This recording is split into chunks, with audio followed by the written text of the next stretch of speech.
My name is Alec Goldman. I am an educator by profession and by training, and I have been in Thailand for about 17 years, actually close to 17 and a half.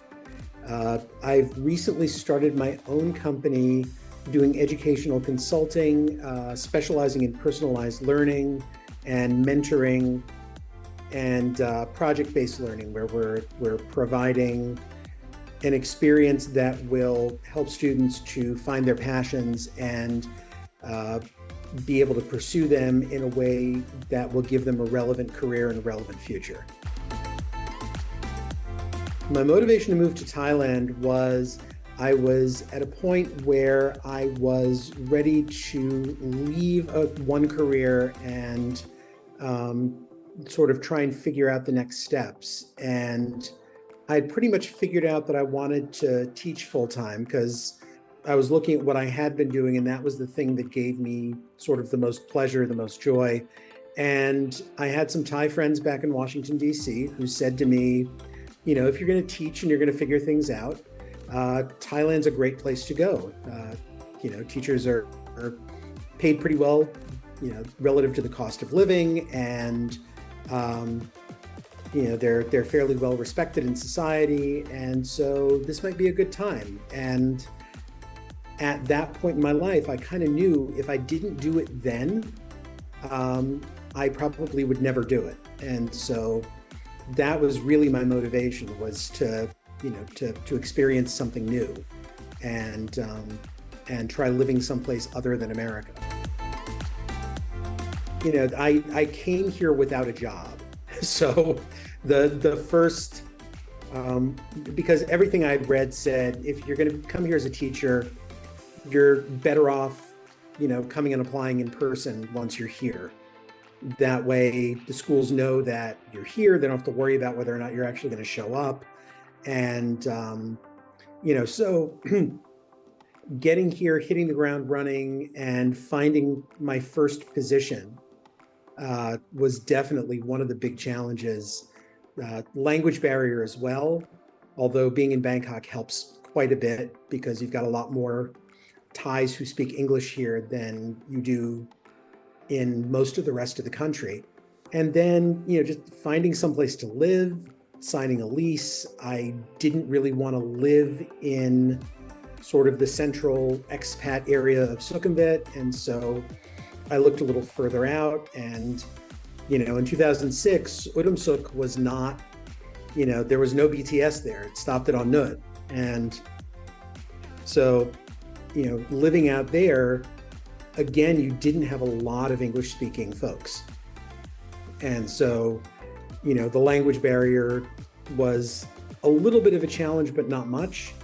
I was still able to communicate pretty well with, very limited Thai. And, getting out there and getting settled, finding my first job, and then sort of figuring out what the future was going to be from there. With what I do, a lot of it is word of mouth. You start forming relationships with families, and working for myself and having co-founded the last company that I did and worked there for about 5 years, a big part of what I did and what is necessary is building relationships, because that's very much, teaching is building trust in a lot of ways. And so if the families trust you and see that you're doing well and getting good results with their children, they are far more likely to recommend you to their friends and family. And so over the years, it's been a combination of that and then word of mouth from other professionals. I don't have one of those, super extroverted salesman personalities. And so it did make it, there have been some lean times, let's put it that way, especially at the beginning, but knowing that this is what I wanted to do, knowing eventually how I wanted to do it, you just sort of have to persevere and get yourself to a point where, you've got enough students to make things work and things are stable and you are able to find other mentors and tutors and build a network there for the stuff that you can't teach. It's easy to find tutors and educators in Bangkok. It's hard to find good ones. It took a lot of searching. It took a lot of, I'm sorry, but this isn't going to work, to finally find sort of a core. And, also I know, especially at the beginning, I knew how to teach, I knew how to tutor, I knew how to mentor, but, I didn't know how to hire. And so, and how to manage. And so that was a big learning curve for me. And so finding and attracting and retaining that talent can be very, very tricky. I don't have to beg tutors to come teach for me. They'll come and they'll teach, and I can be as selective as I need to. Have financial reserves. Number two, it was a bit early for me to be able to do this as effectively as you can now, but use online tools to really build a network before you get here. Something else that I found very helpful is I'm part of a business networking group called Inspire. We are professionals at, founder or C-suite level, generally, or upper management. And, the rule of the group is nobody can compete against each other. So we all are able and focused on helping each other grow, each other's businesses. And a group like that can be invaluable, not just for the people that they can refer to you, but also for the services that a lot of them provide. We can advise each other on what to look for and be able to help each other out that way using our expertise. So that's been tremendously helpful over the last year or so. The final thing that I would recommend is that you learn what the laws are here for immigration, visa and work permit, and registering a company, and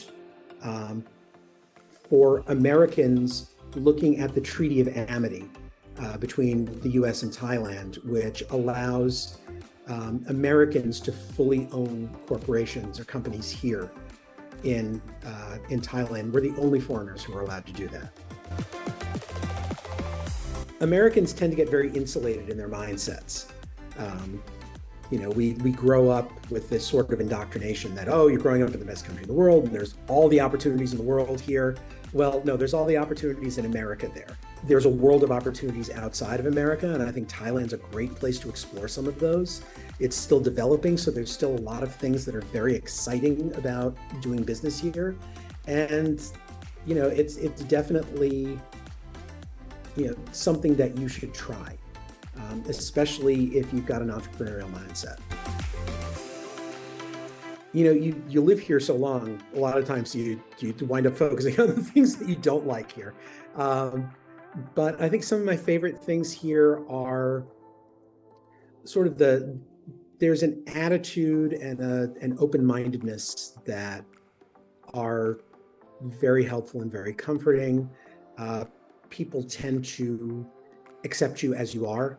There's a lot more sort of communal cooperative trust that exists.